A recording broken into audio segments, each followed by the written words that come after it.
నేనేం చెప్తానంటే ఫార్ములా వాడినాడు కాదు, ఫార్ములా ఎలా వచ్చిందో తెలుసుకున్నాడు గొప్పోడు.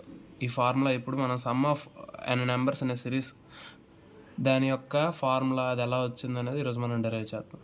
సపోజ్ నేను ఒక సిరీస్ తీసుకుంటాను 1 + 2 + 3 + 4 సో ఆన్ అప్ టు 50 తీసుకున్నాను.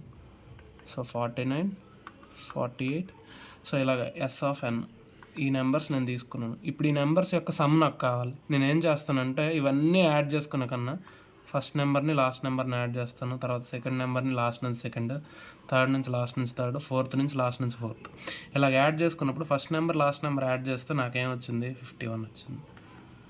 సో తర్వాత సెకండ్ నెంబర్ అండ్ లాస్ట్ నుంచి సెకండ్ నెంబర్ ఈ రెండు నెంబర్స్ యాడ్ చేస్తే 2 + 49 51.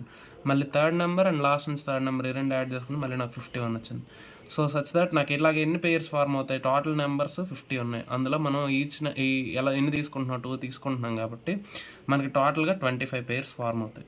సో 25 ఇంటూ ఈచ్ పేర్ అంతా 51 51 51. సో నేను అప్ టు ఇక్కడ తీసుకుంటే 25 అండ్ 26 ఈ రెండు నెంబర్స్ యాడ్ చేసినా కూడా, ఈ రెండు నెంబర్స్ సెంటర్లో ఉంటాయి, ఈ రెండు నెంబర్స్ యాడ్ చేసినా కూడా నాకు 51 వస్తుంది. సో ఇలా మనకి 25 పేర్స్ ఉంటాయి. 25 ఇంటూ 51 ఇది మల్టిప్లై చేస్తే మనకి ఎంత వస్తుంది 1275 వస్తుంది. సో ఇప్పుడు మనం దీని ఫార్ములాలో ఎలా అవుతుందో లేదో చూద్దాం. సో మన టోటల్ నెంబర్స్ ఎన్ని ఉన్నాయి 50 ఉన్నాయి. 50/2 ఇంటూ ఫస్ట్ నెంబర్ అంతా 1 ప్లస్ లాస్ట్ నెంబర్ అంతా 50.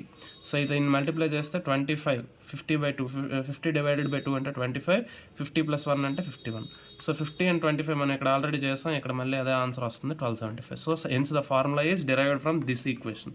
ఏంటంటే 25 plus first number last number అలా ఎన్ని పేర్స్ ఉన్నాయో మనకి ఇలా తెలుస్తుంది కాబట్టి ఇలా వేసుకున్నాడు అనమాట. సో ఫార్ములా అనేది ఇలా ఈ ప్రాసెస్లో దాన్ని ఫార్ములాని డిరైవ్ చేశాడు.